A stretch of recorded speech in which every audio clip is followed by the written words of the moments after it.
यात्रा के बहाने बेटे ने माँ को रेलवे स्टेशन पर छोड़ा।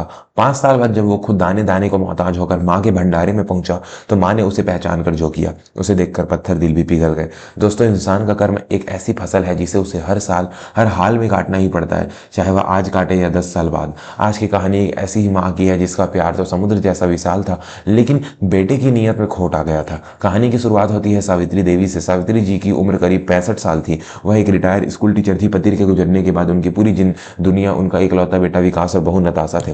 सावित्री देवी को घुटनों में थोड़ा दर्द रहता था, लेकिन घर की जिम्मेदारियों में उन्होंने कभी कमी नहीं आने दी। उनकी पेंशन से ही घर का आधा खर्चा चलता था, फिर भी उन्हें लगता था कि वह अपने बेटे पर बोझ है। एक दिन शाम को विकास ऑफिस से आया और बहुत प्यार से सावित्री देवी के पास बैठ गया। उसने उनके पैर दबाते हुए कहा, माँ, आप हमेशा कहती थी ना आपको 4 धाम की यात्रा करनी है। मैंने और नताशा ने फैसला किया है कि अगले हफ्ते हम आपको हरिद्वार और ऋषिकेश ले चलेंगे। वहाँ कुछ दिन रहेंगे, पूजा पाठ करेंगे, आपको अच्छा लगेगा। सावित्री देवी की आंखों में चमक आ गई। जिस बेटे को वह हमेशा अपने काम में व्यस्त देखती थी, आज वह उनके लिए तीर्थ यात्रा की बात कर रहा था। उन्होंने कांपते हाथों से बेटे का माथा चूमा और बोली, जुग जुग जियो मेरे लाल, मुझे पता था मेरा बेटा मुझे नहीं भूला है। उधर दूसरे कमरे में नताशा सूटकेस पैक कर रही थी, लेकिन उसके चेहरे पर तीर्थ यात्रा की खुशी नहीं, बल्कि एक गहरी साजिश की लकीरें थी। उसने विकास से धीरे से पूछा, वकील से बात हो गई है ना? माँ के साइन कब लेने हैं? विकास ने फुसफुसाते हुए कहा, ट्रेन में ले लूंगा। कह दूंगा कि यात्रा के बीमा के कागज हैं, एक बार यह पुराना मकान हमारे नाम हो जाए, फिर इस शहर की गंदगी और माँ की खांसने की आवाज से हमेशा के लिए छुटकारा मिल जाएगा।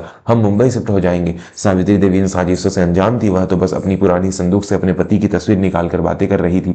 देखो जी, हमारा बेटा हमें तीर्थ करवाने ले जा रहा है। उन्होंने अपने हाथों से बेसन के लड्डू बनाए जो विकास को बचपन में बहुत पसंद थे। यात्रा का दिन आया। ट्रेन की छुक छुक आवाज के साथ सावित्री देवी का मन भी उत्साह से भरा हुआ था। रास्ते पर वह विकास और नताशा को पुरानी कहानियां सुनाती रही।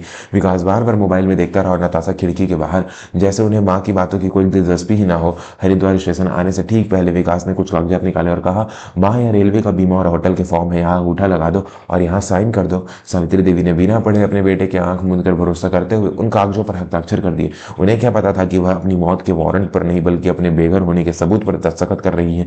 हरिद्वार स्टेशन पर भारी भीड़ थी। कुंभ का समय था, पैर रखने की जगह नहीं थी। प्लेटफॉर्म नंबर 4 पर उतरते ही विकास ने माँ के हाथ में उनका छोटा सा बैग थमाया और कहा, माँ, तुम यहीं बेंच पर बैठो, बहुत भीड़ बहुत है। मैं और नताशा टिकट चेक करवाकर और कुली को लेकर आते हैं, कहीं हिलना मत। सावित्री देवी ने सिर हिलाया और बेंच पर सिमट कर बैठ गई। उनकी आंखों में बेटे का इंतजार था। 10 मिनट बीते, आधा घंटा बीता, फिर 2 घंटे बीत गए।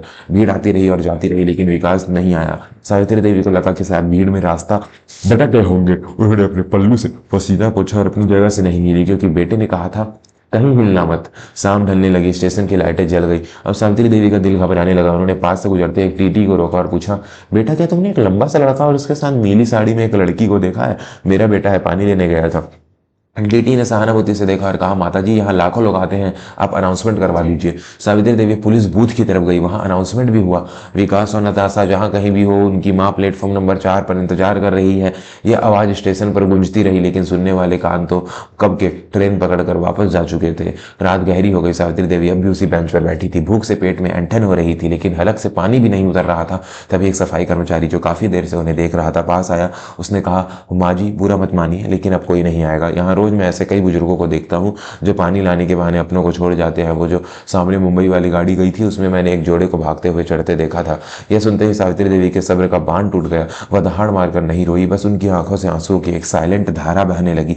वह वही जमीन पर बैठ गई जिस बेटे के लिए उन्होंने अपनी जवानी, अपने सपने और अपनी जमा पूंजी लगा दी। उसने उन्हें इस भीड़ में लावारिस छोड़ दिया था। दोस्तों, कहानी में आगे क्या हुआ यह जानने से पहले अगर आप भी अपनी माँ से सच्चा प्यार करते हैं तो चैनल को सब्सक्राइब जरूर करें, क्योंकि माँ का दिल कभी अपने बच्चों का बुरा नहीं चाहता, चाहे बच्चे उसके साथ कुछ भी करें। सावित्री देवी के पास 2 रास्ते थे, या तो वह पटरियों पर लेटकर अपनी जान दे देती या भीख मांगती, लेकिन वह एक शिक्षित थी, वो एक स्वाभिमानी औरत थी। उन्होंने अपने आंसू पोंछे। उन्होंने तय किया कि वह मरेगी नहीं और न ही हार मानेगी। वह स्टेशन के बाहर आ गई। वहां एक छोटी सी चाय की दुकान थी जिसे एक बूढ़ा आदमी रघु काका चलाता था। सावित्री देवी उसके पास गई और बोली, भैया, मेरे पास पैसे नहीं है, लेकिन मैं भूखी हूँ। अगर आप मुझे 1 कप चाय और बिस्कुट दे तो बदले में मैं आपके सारे झूठे बर्तन धो दूंगी। रघु काका ने सावित्री देवी के चेहरे पर पढ़े लिखे होने का तेज और आंखों में मजबूरी देखी। उन्होंने कहा, बहन, बर्तन धोने के लिए तो लड़का है, तुम बैठो, चाय पी लो, पैसे नहीं चाहिए। सावित्री देवी ने चाय पी, जिसने उसके शरीर में थोड़ी जान आई। उन्होंने देखा कि रघु काका को समोसे बनाने में दिक्कत हो रही थी। सावित्री देवी उठी और बोली, लाइए मैं मसाला बना देती हूँ, मुझे खाना बनाने का बहुत शौक है। उस दिन सावित्री देवी ने जो समोसे और कचौड़ियाँ बनाई, उनकी खुशबू से राहगीर रुकने लगे। ग्राहकों ने कहा कि ऐसा स्वाद तो माँ के हाथ के खाने में आता है। रघु काका बहुत खुश हुए। उन्होंने सावित्री देवी से कहा, बहन अगर तुम चाहो तो यहीं रह सकती हो, दुकान के पीछे एक छोटा सा कमरा है, तुम खाना बनाना, मैं दुकान संभालूंगा, जो कमाई होगी आधी आधी बांट लेंगे। सावित्री देवी ने इसे भगवान का इशारा समझा। उन्होंने वहीं रहना शुरू कर दिया।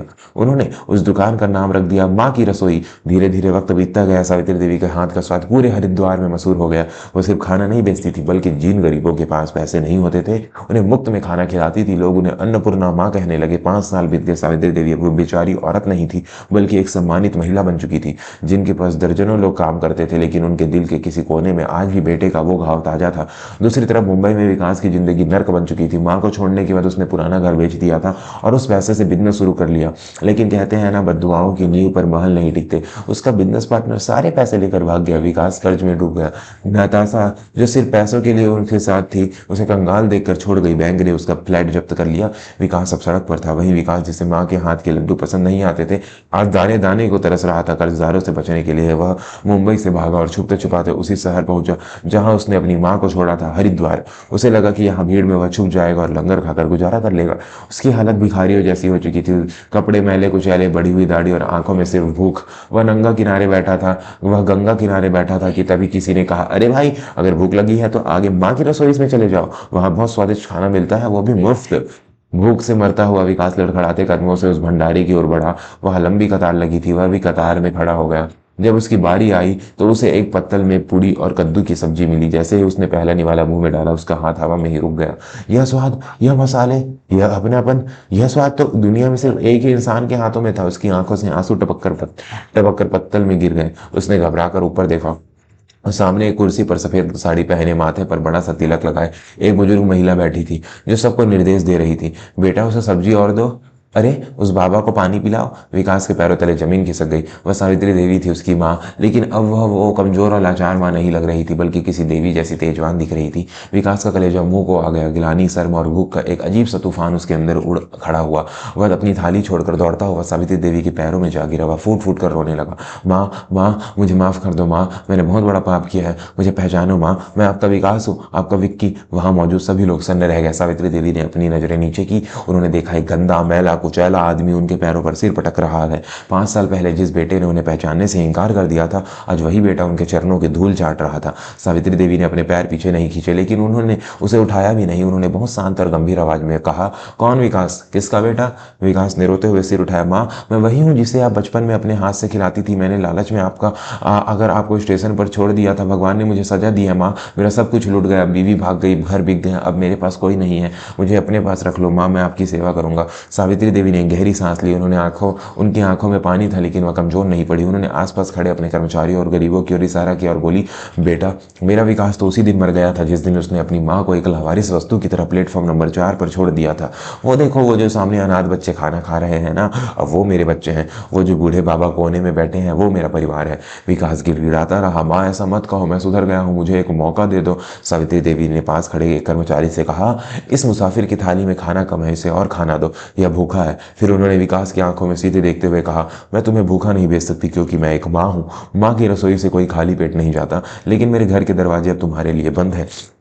तुम यहाँ पेट भर खाना खा सकते हो, लेकिन एक भिखारी की तरह, बेटे की तरह नहीं, क्योंकि बेटा होने का हक तुम बहुत पहले खो चुके हो। इतना कहकर सावित्री देवी ने अपनी कुर्सी से उठी और अंदर चली गई। उन्होंने पीछे मुड़कर नहीं देखा। विकास वही जमीन पर बैठकर रोता रहा। उसके सामने स्वादिष्ट भोजन पड़ा था, लेकिन आज वह निवाला उसके गले से नहीं उतर रहा था। उसे समझ आ गया था कि दुनिया की हर दौलत दोबारा कमाई जा सकती है, लेकिन माँ का विश्वास एक बार टूट गए तो उसे जोड़ने के लिए पूरी जिंदगी के आंसू भी कम पड़ जाते हैं। सावित्री देवी अपने कमरे में गई और दरवाजा बंद करके उस दिन जी भर के रोई। एक माँ के लिए अपने बेटे को ठुकराना आसान नहीं था, लेकिन वह जानती थी कि अगर आज उन्होंने उसे माफ कर दिया तो यह उन हजारों माताओं का अपमान होगा जिन्हें उनके बच्चों ने छोड़ दिया है।